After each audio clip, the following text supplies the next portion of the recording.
Star Tamil செய்திகள். முதலில் தலைப்புச் செய்திகள்.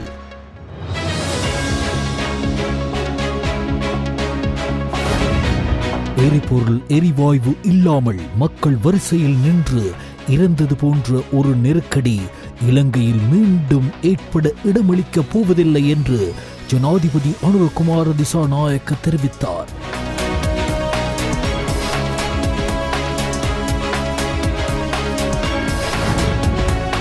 மின்சாரத்துறையை மறுசீரமைப்பு செய்வதாக கூறி இன்று 23,000 ஊழியர்களை ஆபத்தில் ஆழ்த்தியுள்ளனர். எதிர்க்கட்சித் தலைவர் சஜித் பிரேமதாச தெரிவிப்பு.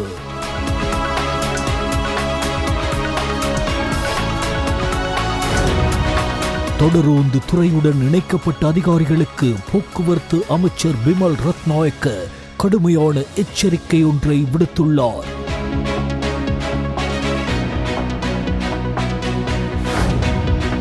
விளக்கமறியலில் வைக்கப்பட்டிருந்த துசித்த அல்லொழுவை பிணையில் செல்ல அனுமதித்து கொழும்பு நீதவான் நீதிமன்றம் இன்று உத்தரவிட்டது.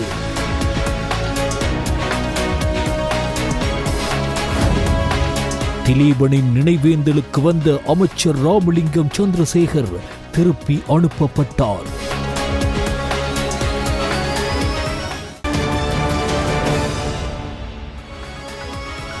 உள்நாட்டுச் செய்திகள்.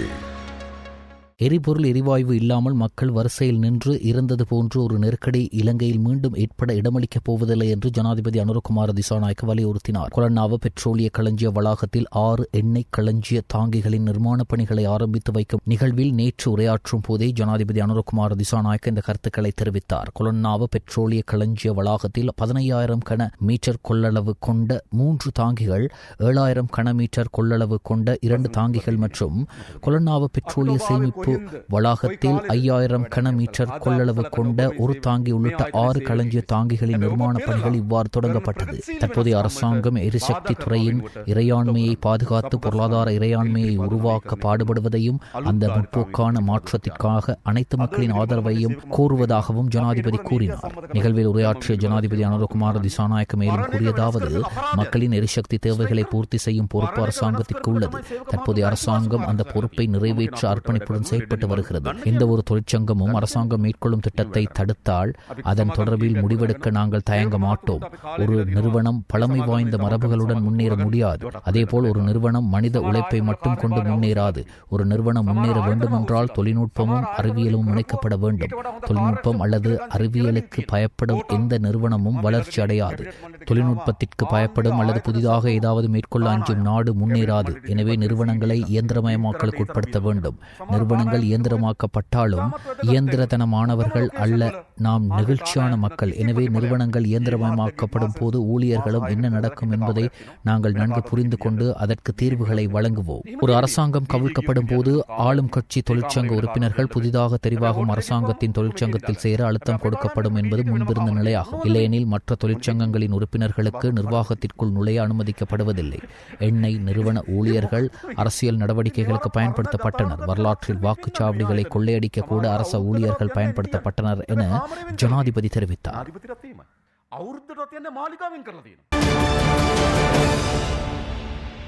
மின்சாரத்துறையை மறுசீரமைப்பதாக கூறி அதில் பணிபுரியும் 23,000 ஊழியர்களை அரசாங்கம் ஆபத்தில் தள்ளியுள்ளது. மின்சார உற்பத்தி, பரிமாற்ற மற்றும் விநியோகத் துறைகளில் மறுசீரமைப்பு அவசியம் என்றாலும் இந்த ஊழியர்களின் தொழில் மற்றும் சமூக பாதுகாப்பு உறுதி செய்யப்பட வேண்டும் என எதிர்க்கட்சித் தலைவர் சஜித் பிரேமதாச வலியுறுத்தியுள்ளார்.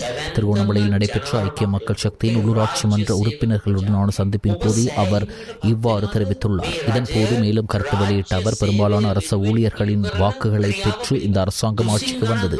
ஆனால் தற்போது அரசாங்கத்தின் செயற்பாடுகளால் அரச ஊழியர்கள் திருப்தியற்ற நிலையில் உள்ளனர். நாட்டின் மதிப்புமிக்க பலமாக கருதப்படும் சுமார் 15 லட்சம் அரச ஊழியர்களின் ஆதரவை அரசாங்கம் அலட்சியப்படுத்துகிறது என்று கூறினார்.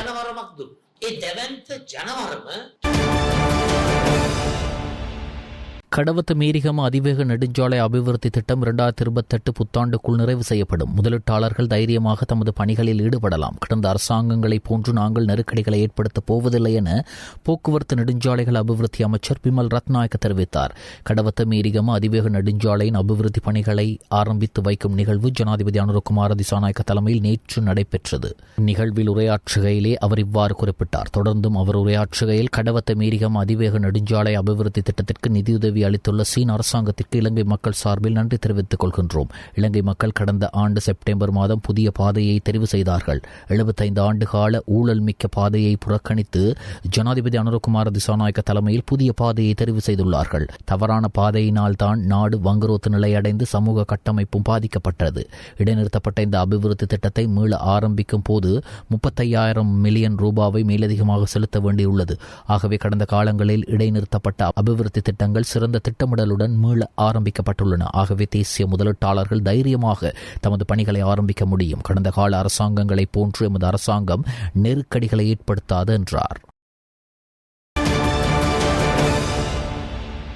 மின்சக்தி சுயாதீனத்துவம் நாட்டின் வளர்ச்சிக்கு அத்தியாவசியமானது. மின் கட்டணத்தை குறைப்பதற்கு முன்னர் அதற்குரிய நிலையான மற்றும் சாத்தியமான திட்டங்களை செயற்படுத்த வேண்டும். அதற்குரிய நடவடிக்கைகளை ஆரம்பித்துள்ளோம் என பிரதமர் கலாநிதி ஹரணி அமரசூரிய தெரிவித்தார். 350 மெகாவாட் கொள்ளளவுடன் கூடிய கரவலப்பிட்டிய சொபாதனவி மின் உற்பத்தி நிலையமானது பிரதமர் தலைமையில் தேசிய கட்டமைப்பில் இணைக்கப்பட்டது. தற்போதைய மின்சார தேவையின் 12% பூர்த்தி செய்ய முடிந்துள்ளது. இலங்கை பொறியியல் அறிவு கட்டமைப்பு மற்றும் திறன்கள் சர்வதேச தரநிலைகளுக்கு ஏற்ப மீண்டும் ஒருமுறை உறுதிப்படுத்தப்பட்டுள்ளன. 2030 ஆண்டிற்குள் தேசிய தேவையின் 70% புதுப்பிக்கத்தக்க ஆற்றலால் பூர்த்தி செய்வதற்கான இலக்குக்கு நேரடி பங்களிப்பு செய்யும். நாட்டின் ஆற்றல் துறையின் எதிர்காலத்தை பாதுகாப்பதற்கான நோக்கில் கட்டியெழுப்பப்பட்ட 350 மெகாவாட் திறன் கொண்ட கரவலப்பிட்டிய திரவமயமாக்கப்பட்ட இயற்கை எரிவாயு மின் நிலையத்தின் 2ஆம் கட்டம் நேற்று திறந்து வைக்கப்பட்டது. சொபாதனவி மின் நிலையம் மூலம் தேசிய மின் அமைப்புக்கு மேலும் 350 மெகாவாட் இணைக்கப்படுகிறது. மின்சக்தி துறையில் இடையறாத முறையில் மாறிக்கொண்டிருக்கும் நுகர்வோர் தேவைகள் மற்றும் கட்டுப்பாட்டு வடிவமைப்புகளுடன் ஒத்திசைவாக நிலைத்தன்மை மற்றும் புதுமையை முன்னிறுத்திய மாற்றத்துக்குரிய ஒரு யுகத்தை உலகம் தற்போது கடந்து வருகிறது. அதன்படி உலகளாவிய போக்குகள் இவ்வாறு அமையும் போது எங்கள் பிராந்தியத்தின் மின் கட்டணம் அதிகரித்த நாடுகளுக்குள் இலங்கை உயர் இடத்தில் இருப்பதை சொல்ல வேண்டும். நமது நாட்டில் பல தசாப்தங்களாக செயற்பட்ட தவறான பொருளாதார கொள்கையின் காரணமாக இப்போது நாடு பின்தங்கிய பொருளாதார பள்ளத்தாக்கிலிருந்து மீண்டு உற்பத்தி அடிப்படையிலான பொருளாதாரத்திற்குள் செல்வதற்கான முக்கிய தடையாக தாங்க முடியாத மின்சார செலவை குறிப்பிடலாம். இதனை கருத்தில் கொண்டு நாங்கள் மீள் சுழற்சி ஆற்றலுக்கு எங்கள் கவனத்தை திருப்பியுள்ளோம் என்றார்.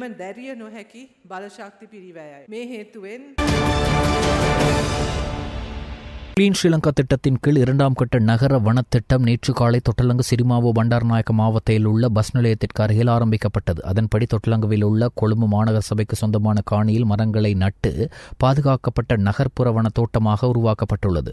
சுற்றுச்சூழல் மதிப்புமிக்க இந்த மரக்கன்றுகளை பாதுகாத்து பராமரிக்கும் பொறுப்பு மாதம்பிட்டிய ஸ்ரீ சங்கபூதி மா வித்யாலய மாணவர்களுக்கு ஒப்படைக்கப்பட்டுள்ளது விசேட அம்சமாகும். இந்த நிகழ்வை குறிக்கும் வகையில் பாடசாலை மாணவர்களுக்கு பரிசில்கள் மற்றும் சான்றிதழ்கள் வழங்கப்பட்டன.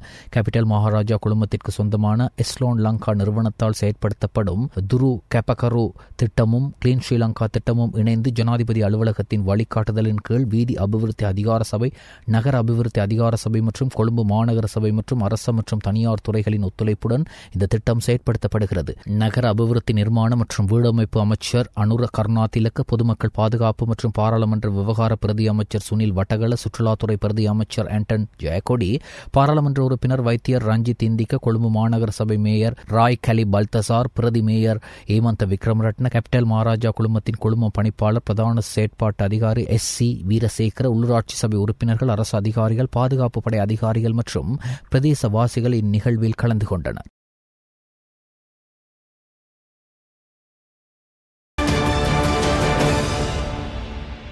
தொடரூந்து துறையுடன் இணைக்கப்பட்ட அதிகாரிகளுக்கு போக்குவரத்து அமைச்சர் பிமல் ரத்நாயக்க கடுமையான எச்சரிக்கை ஒன்றை விடுத்துள்ளார். தொடரூந்து சேவைகளின் சரியான செயற்பாடு மற்றும் பராமரிப்பை உறுதி செய்ய தவறுபவர்கள் பதவி விலக தயாராக இருக்க வேண்டும் என்று கூறியுள்ளார். களுத்துறை மாவட்ட செயலகத்தில் நடைபெற்ற உறுப்பினர்கள் மற்றும் போக்குவரத்து துறை அதிகாரிகளுடன் நடைபெற்ற கலந்துரையாடலில் பேசிய அமைச்சர் ரத்நாயக்க தொடரூந்து பெட்டிகளின் மோசமான நிலையை விமர்சித்துள்ளார். குறிப்பாக காலி மற்றும் கொழும்பு இடையே இயக்கப்படும் முக்கிய அலுவலக தொடரூந்துகளில் உடைந்த ஜன்னல்கள், செயற்படாத மின்விசிறிகள் மற்றும் சுகாதாரமற்ற கழிப்பறைகள் போன்ற பிரச்சினைகளை அவர் எடுத்துரைத்துள்ளார். ஒரு சிறுவன் தனது முதல் தொடரூந்து பயணத்தின் போது ஒரு பழுதடை ஜன்னலில் இருந்து விழுந்து 2 விரல்களை இழந்து ஒரு துயர சம்பவத்தையும் அவர் குறிப்பிட்டுள்ளார். இந்த தொடரூந்துகள் உழைக்கும் மக்களுக்கானவை. இவ்வளவு மோசமான சேவையை நாம் எப்படி நியாயப்படுத்த முடியும்? குறிப்பாக ஒரு மாதத்திற்குள் கழிப்பறைகள், ஜன்னல்கள், மின்விசிறிகள் போன்றவற்றில் தெளிவான பழுதுபார்ப்புகளை காண விரும்புகின்றேன். அடிப்படை சேவையை வழங்க முடியாவிட்டால் வெளியேறுங்கள். இது இறுதி எச்சரிக்கை என்றும் குறிப்பிட்டுள்ளார்.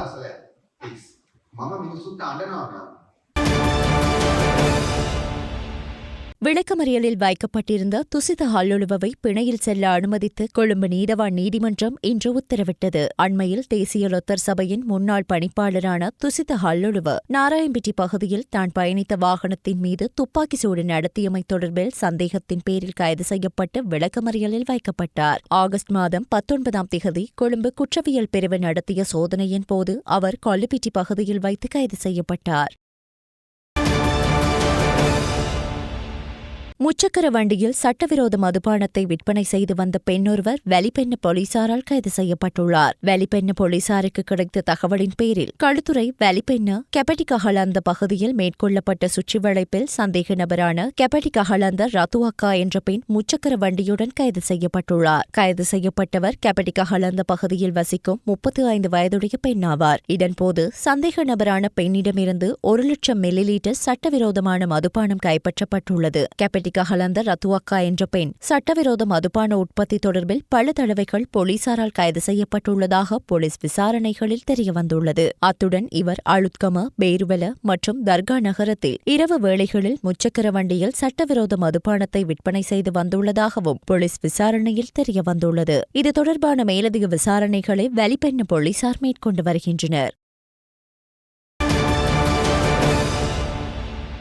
நினைவேந்தல்களை வைத்து தேர்தல் கணக்கு அரசியல் செய்யும் முன்னணியின் செயல் எப்போது நிறுத்தம் காணும் என நாடாளுமன்ற உறுப்பினர் கருணைநாதன் இளங்குமரன் கேள்வி எழுப்பியுள்ளார்.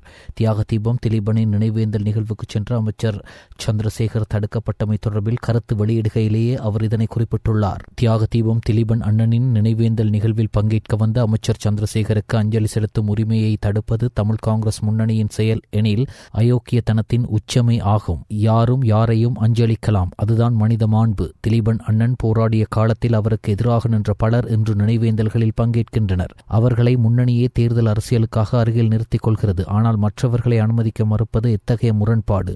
வாக்கு கணக்கு பொருட்டு அரசியல் ஆக்கிரமிப்பு செய்வது ஒருபோதும் மன்னிக்க முடியாத குற்றமாகும். இது மனித மாண்புகளை மீறிய காட்டு மிராண்டித்தனமே தவிர வேறு இல்லை என குறிப்பிட்டுள்ளார்.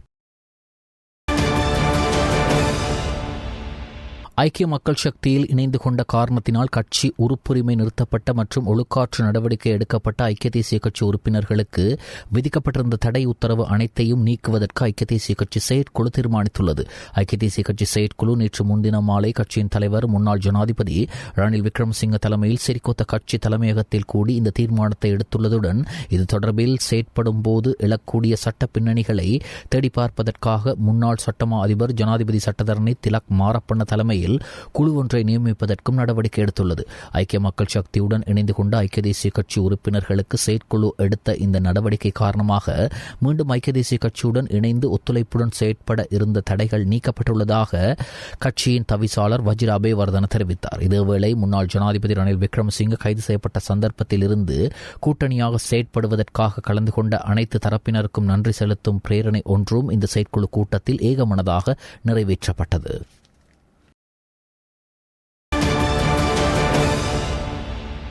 சட்டத்திற்கு புறம்பான வழிகளில் சொத்து சேர்த்தமை தொடர்பில் முன்னாள் அமைச்சர் விமல் வீரவன்சவுக்கு எதிராக கொழும்பு மேல் நீதிமன்றில் லஞ்ச ஊழல் ஆணைக்குழுவினரால் தாக்கல் செய்யப்பட்டுள்ள வழக்கை விசாரிக்க நேற்று திகதி குறிப்பிடப்பட்டுள்ளது. அதன்படி குறித்த வழக்கை எதிர்வரும் அக்டோபர் மாதம் 22ஆம் தேதி விசாரணைக்கு எடுக்க கொழும்பு மேல் நீதிமன்ற நீதிபதி லங்கா ஜெயரட்ன உத்தரவிட்டார்.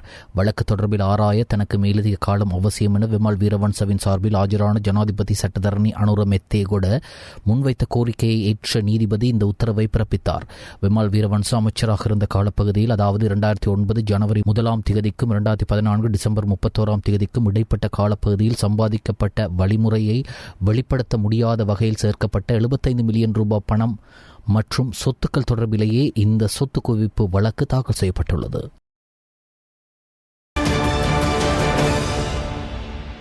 பரிசோதனையின்றி விடுவிக்கப்பட்ட கொள்கலன்கள் தொடர்பில் எதிர்க்கட்சிகள் கேள்வி எழுப்பிய போது அதனை அரசாங்கம் உதாசீனப்படுத்தியது. ஆனால் அவ்வாறு விடுவிக்கப்பட்ட 2 கொள்கலன்களின் போதைப்பொருள் தயாரிப்புக்கு பயன்படுத்தப்படும் மூலப்பொருட்கள் கைப்பற்றப்பட்டுள்ளன. அவ்வாறு பரிசோதனை இன்றி விடுவிக்கப்பட்ட எஞ்சிய கொள்கலன்களில் என்ன இருக்கின்றது என்பதை அறியாமல் மக்கள் அச்சத்தில் இருப்பதாக ஐக்கிய மக்கள் சக்தியின் பாராளுமன்ற உறுப்பினர் காவிந்த ஜெயவர்தன தெரிவித்தார். கொழும்பில் உள்ள ஐக்கிய மக்கள் சக்தி அலுவலகத்தில் நேற்று முன்தினம் செவ்வாய்க்கிழமை இடம்பெற்ற ஊடகவியலாளர் மாநாட்டில் இதனை தெரிவித்த அவர் மேலும் குறிப்பிடுகையில், பரிசோதனைகள் இன்று விடுவிக்கப்பட்ட கொள்கலன்கள் தொடர்பில் எதிர்க்கட்சிகள் கேள்வி எழுப்பிய போது அதனை அரசாங்கம் உதாசீனப்படுத்தியது. ஆனால் இன்று அவ்வாறு விடுவிக்கப்பட்ட 2 கொள்கலன்களின் போதைப்பொருள் தயாரிப்புக்கு பயன்படுத்தப்படும் மூலப்பொருட்கள் கைப்பற்றப்பட்டுள்ளன. தற்போது 2 கொள்கலன்களின் உள்ள பொருட்கள் என்ன என்பது மாத்திரமே வெளிப்படுத்தப்பட்டுள்ளது என கூறினார். வெளிநாட்டிலிருந்து இறக்குமதி செய்யப்பட்ட சிகரெட்டுகளை தனமல்வில பகுதியில் பாடசாலை மாணவர்களுக்கு விற்பனை செய்ததாக சந்தேகத்தின் பேரில் வர்த்தகர் ஒருவர் போலீசாரால் கைது செய்யப்பட்டுள்ளார். பல்வேறு சுவைகள் கொண்ட இந்த சிகரெட்டுகளை விற்பனை செய்வதற்காக பாடசாலை மாணவர் ஒருவருக்கு அவர் வழங்கியுள்ளதாக தெரியவந்துள்ளது. ஒரு சிகரெட்டை மாணவருக்கு 100 ரூபாவிற்கு வர்த்தகர் வழங்கியுள்ளதுடன் அம்மாணவர் பாடசாலையில் சிகரெட் ஒன்றை 200 ரூபாவிற்கு விற்றுள்ளதாகவும் தெரியவந்துள்ளது. அதே பாடசாலையில் மாணவர் ஒருவர் அதிபருக்கு அளித்த முறைப்பாட்டுக்கு அமைய சிகரெட்டுகளை விற்பனை செய்த மாணவனை அழைத்து வந்து சோதனை செய்தபோது மாணவரிடமிருந்து 2 வெளிநாட்டு சிகரெட்டுகள் கண்டுபிடிக்கப்பட்டன. பின்னர் தளமல்வில போலீஸ் பரிசோதகருக்கு அளிக்கப்பட்ட முறைப்பாட்டை தொடர்ந்து குறித்த வர்த்தக நிலையம் சோதனை செய்யப்பட்டு வர்த்தகரிடமிருந்து 690 சிகரெட்டுகளும் சிகரெட்டுகளை விற்று ஈட்டிய 3,60,000 ரூபாய் பணமும் போலீசாரால் பறிமுதல் செய்யப்பட்டது. சந்தேக நபர் ஹம்பந்துட்டை நீதவான் நீதிமன்றத்தில் ஆஜர்படுத்தப்படவுள்ளார். இலங்கை பொறியியலாளர்களின் தொழில்நுட்ப பங்களிப்புடன் உருவாக்கப்பட்ட 3வது நெனோ செயற்கைக்கோளை நாளை சுற்றுப்பாதையில் செலுத்த திட்டமிடப்பட்டுள்ளதாக மொரட்டுவை ஆர்தர் சி கிளார்க் நிறுவனம் தெரிவித்துள்ளது. ஃபர்ஸ்ட் எக்ஸ் டிராகன் ஃபிளை என்று பெயரிடப்பட்ட இந்த செயற்கைக்கோள் கடந்த ஆகஸ்ட் மாதம் 24ஆம் தேதி நாசாவால் ஏவப்பட்ட SPX-33 ராக்கெட் மிஷன் மூலம் சர்வதேச விண்வெளி நிலையத்திற்கு கொண்டு செல்லப்பட்டது. 2019ஆம் ஆண்டில் உருவாக்கப்பட்ட இலங்கையின் முதல் நானோ செயற்கைக்கோளான ராவணன்-1 செயற்கைக்கோளும் 2022ஆம் ஆண்டு 5 சர்வதேச தரப்பினர்களை உள்ளடக்கிய தொழில்நுட்ப ஒத்துழைப்பு திட்டத்தின் மூலம் உருவாக்கப்பட்ட கிட்சன் செயற்கைக்கோளும் இதற்கு முன்னர் சுற்றுப்பாதையில் செலுத்தப்பட்டிருந்தன. அதன்படி ஃபர்ஸ்ட் எக்ஸ் டிராகன் ஃபிளை நானோ செயற்கைக்கோள் நாளை பிற்பகல் 2:15 மணிக்கு சர்வதேச விண்வெளி நிலையத்திலிருந்து சுற்றுப்பாதையில் செலுத்த திட்டமிடப்பட்டுள்ளது.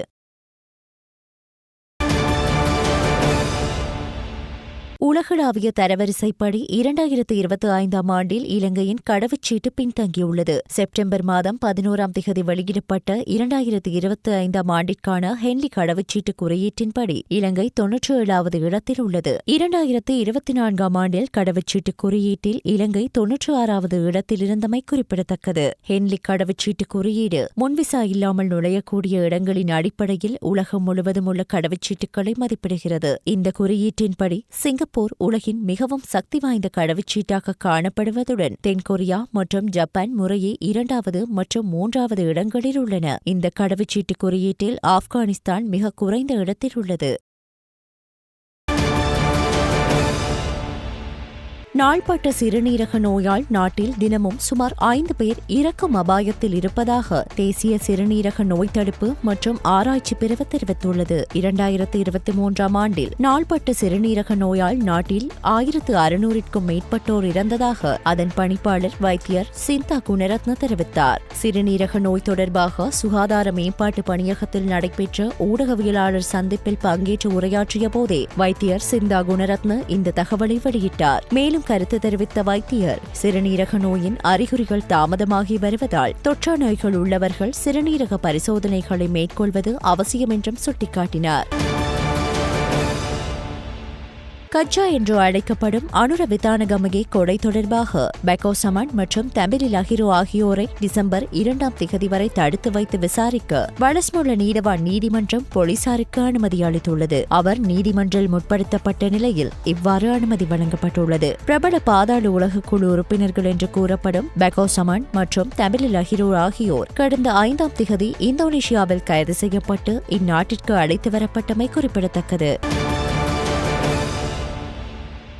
கண்டி ஸ்ரீ தலதா மாளிகையின் தியவடன நிலைமேவுக்கான தேர்தல் நவம்பர் 7ஆம் திகதி அல்லது அதற்கு அண்மித்த நாளொன்றில் நடைபெறும் என்று பௌத்த அலுவல்கள் ஆணையாளர் நாயகம் காமினி சேனாரத்ன தெரிவித்துள்ளார். தற்போதைய தியவடன நிலைமேவின் பதவிக்காலம் இந்த ஆண்டு செப்டம்பர் மாதத்துடன் முடிவடைந்துள்ளது.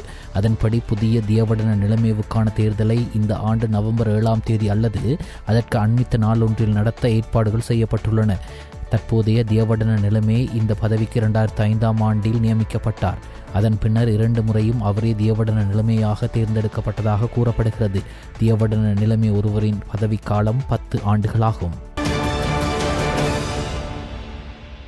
ஜனாதிபதி அனுரகுமார திசாநாயக்கவின் தலைமைத்துவத்தின் கீழ் இலங்கை புதிய யுகத்துக்குள் பிரவேசித்துள்ளது. இலங்கையுடன் அர்ப்பணிப்புடனும் தொடர் ஒத்துழைப்புடனும் பணியாற்ற தயாராக உள்ளோம்.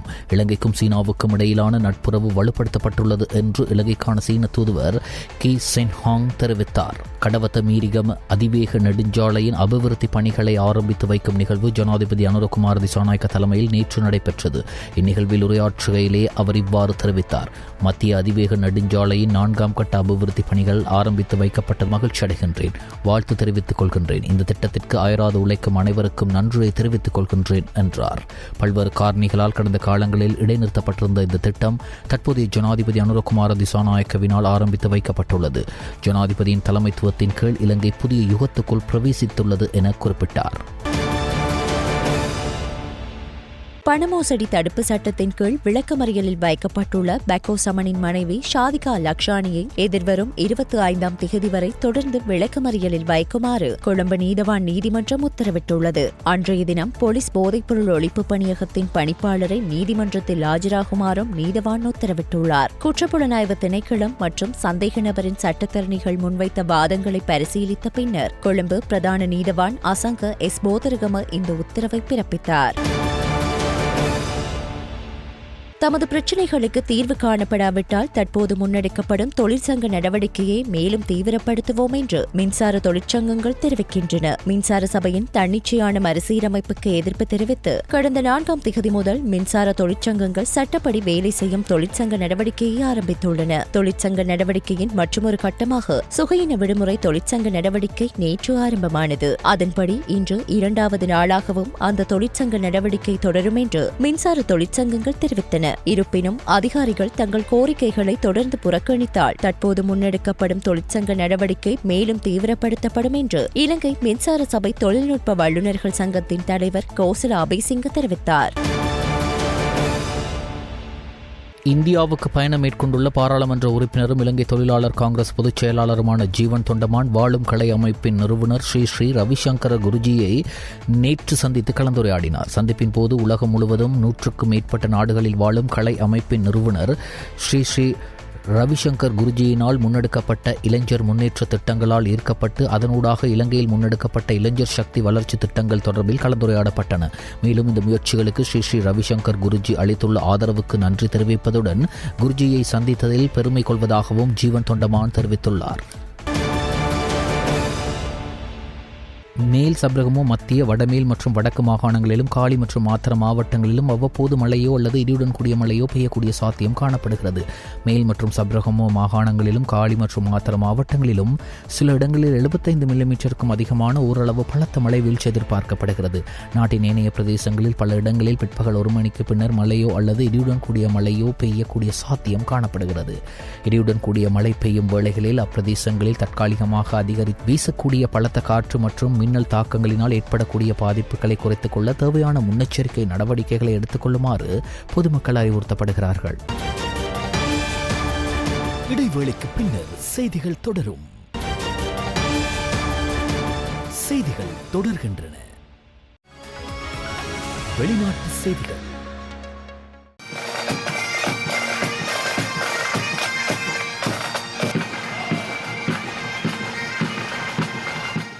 இங்கிலாந்திற்கு உத்தியோகபூர்வ விஜயம் மேற்கொண்டுள்ள அமெரிக்க ஜனாதிபதி டொனால்ட் ட்ரம்ப் மன்னர் சார்லஸை சந்தித்துள்ளார். ட்ரம்ப் தனது 2வது பதவிக்காலத்தின் தொடக்கத்திலிருந்து இங்கிலாந்திற்கு வருகை தருவது இது 2வது முறையாக கருதப்படுகிறது. மரியாதை நிமித்தமாக அவருக்கு பிரிட்டிஷ் ரெட் அரோஸ் விமானப்படை சல்யூட் வழங்கப்பட்டதாக வெளிநாட்டு தகவல்கள் தெரிவிக்கின்றன. ஒரு அமெரிக்க ஜனாதிபதிக்கு இதுபோன்ற மரியாதை வழங்கப்படுவது இதுவே முதல் முறை என்றும் கருதப்படுகிறது.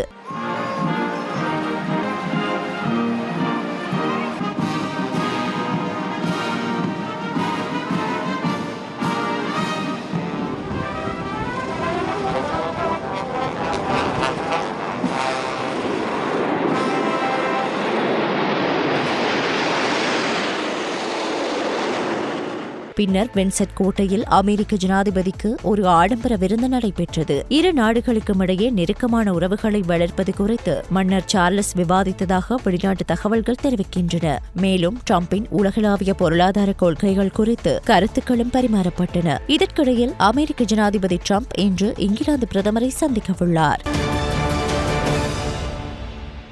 ஏர் இந்தியா விமானத்தில் இறந்த 4 பயணிகளின் குடும்பங்கள் அமெரிக்காவில் வழக்கு தொடர்ந்துள்ளனர். விமான தயாரிப்பு நிறுவனமான போயிங் மற்றும் விமான பாகங்கள் தயாரிப்பு நிறுவனமான ஹனிவெல் மீது குறித்த வழக்கு தாக்கல் செய்யப்பட்டுள்ளதாக அறிவிக்கப்பட்டுள்ளது. தவறான எரிபொருள் சுவிட்சுகள் விபத்துக்கான காரணம் என்றும் விபத்தின் வடிவமைப்பின் அபாயங்கள் குறித்து அறிந்திருந்தும் நிறுவனங்கள் எதுவும் செய்யவில்லை எனவும் வழக்குதாரர்கள் குற்றம் சாட்டியுள்ளனர். லண்டன் கேட்விக் நோக்கி சென்ற ஏர் இந்தியா விமானம் 171 அகமதாபாத்திலிருந்து புறப்பட்ட சிறிது நேரத்தில் விபத்துக்குள்ளானது. இதில் 260 பேர் கொல்லப்பட்டமை குறிப்பிடத்தக்கது.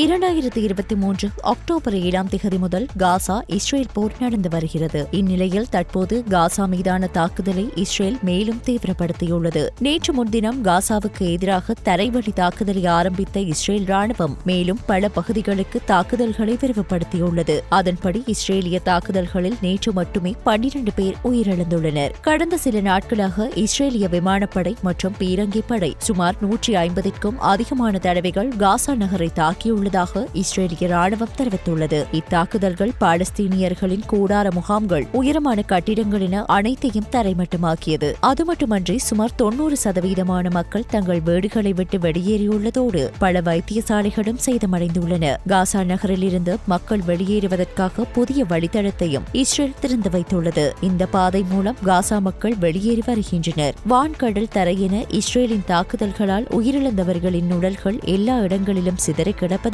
2 வருட போரில் தாங்கள் எதிர்கொண்ட மிக கடுமையான குண்டுவீச்சுக்கள் இவை எனவும் காசா மக்கள் தெரிவித்துள்ளனர். இந்த நிலையில் காசாவின் மீதான இஸ்ரேலின் தாக்குதலை நிறுத்துமாறு சர்வதேச நாடுகள் வலியுறுத்தி வருவதோடு இஸ்ரேலின் இந்த தரைவழி தாக்குதல்களை வன்மையாகவும் கண்டித்துள்ளன. அமெரிக்காவின் பென்சில்வேனியா மாநிலத்தில் இடம்பெற்ற துப்பாக்கி சூட்டில் 3 போலீஸ் அதிகாரிகள் சுட்டுக் கொல்லப்பட்டதாக வெளிநாட்டு ஊடகங்கள் தெரிவிக்கின்றன. இதேவேளை மேலும் 2 நிலை கவலைக்கிடமாக இருப்பதாகவும் அதிகாரிகள் தெரிவிக்கின்றனர். உள்நாட்டு தகராறு தொடர்பான விசாரணையின் போது இந்த சம்பவம் பதிவாகியுள்ளதாக தெரிவிக்கப்பட்டுள்ளது. துப்பாக்கி சூடு நடத்திய துப்பாக்கிதாரியும் போலீசாரின் துப்பாக்கி சூட்டில் கொல்லப்பட்டதாக தெரிவிக்கப்பட்டுள்ளது. பிலடெல்பியாவில் கிழக்கே சுமார் 100 மைல் தொலைவில் உள்ள யார்க் கவுண்டியில் உள்ள வடக்கு கோடோரஸ் டவுன்ஷிப்பின் கிராமப்புற இந்த துப்பாக்கி சூடு இடம்பெற்றுள்ளதாக தெரிவிக்கப்படுகிறது.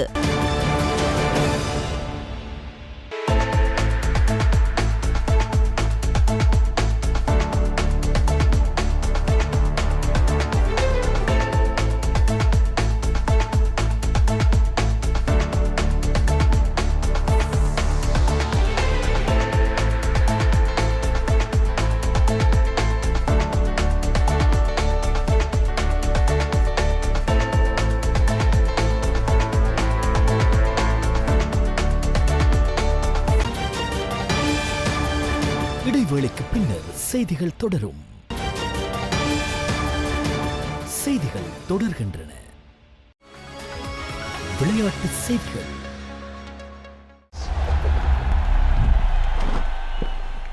இலங்கை மற்றும் ஆப்கானிஸ்தான் அணிகளுக்கு இடையிலான ஆசிய கிண்ண 2020 போட்டி இன்று நடைபெறவுள்ளது. இந்த போட்டி அபுதாபியில் இன்று இரவு 8 மணிக்கு ஆரம்பமாக உள்ளது. குழு பியில் இலங்கை முன்னிலை வகிப்பதுடன் ஆப்கானிஸ்தான் 3வது இடத்தில் உள்ளது. இன்றைய போட்டியில் ஆப்கானிஸ்தானை வீழ்த்தி இலங்கை வெற்றி பெற்றால் அந்த அணி 6 புள்ளிகளுடன் முதலிடத்தை பிடித்து சூப்பர் 4 சுற்றுக்கு தகுதி பெறும். ஆப்கானிஸ்தான் 2 புள்ளிகளுடன் வெளியேறும். அப்போது 4 புள்ளிகளுடன் இருக்கும் பங்களாதேஷ் 2வது அணியாக சூப்பர் 4 சுற்றுக்கு தகுதி பெற்றுவிடும். அதே நேரம் ஆப்கானிஸ்தான் இலங்கையை வீழ்த்தினால் அது புள்ளிப்பட்டியலை மிகவும் சிக்கலாக்கும். ஆப்கானிஸ்தான் வெற்றி பெற்றால் அந்த அணியும் 4 புள்ளிகளை பெறும். அப்போது ஆப்கானிஸ்தான், இலங்கை மற்றும் பங்களாதேஷ் ஆகிய 3 அணிகளுமே தலா 4 புள்ளிகளுடன் சமநிலையில் இருக்கும். இந்த நிலையில் நெட் ரன் ரேட் அடிப்படையில் முதல் 2 இடங்களை பிடிக்கும் அணிகள் தகுதி பெறும். நெட் ரன் ரேட் அடிப்படையில் ஆப்கானிஸ்தான் மற்றும் இலங்கை ஆகியவை மிகவும் வலுவான நிலையில் உள்ளன. பங்களாதேஷ் அணியின் நெட் ரன் ரேட் மைனஸில் இருப்பதால் அவர்களின் வாய்ப்பு மிகவும் குறைவு. இலங்கை அணி மிக மிக மோசமான தோல்வியை சந்தித்தால் மட்டுமே பங்களாதேஷுக்கு வாய்ப்பு கிடைக்கும்.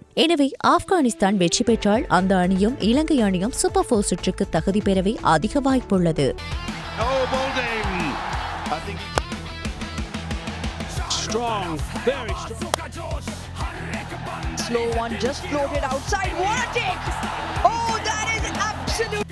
Yeah, you can talk about, yes, Pakistan playing the second half of the game far better. What's happened there? I think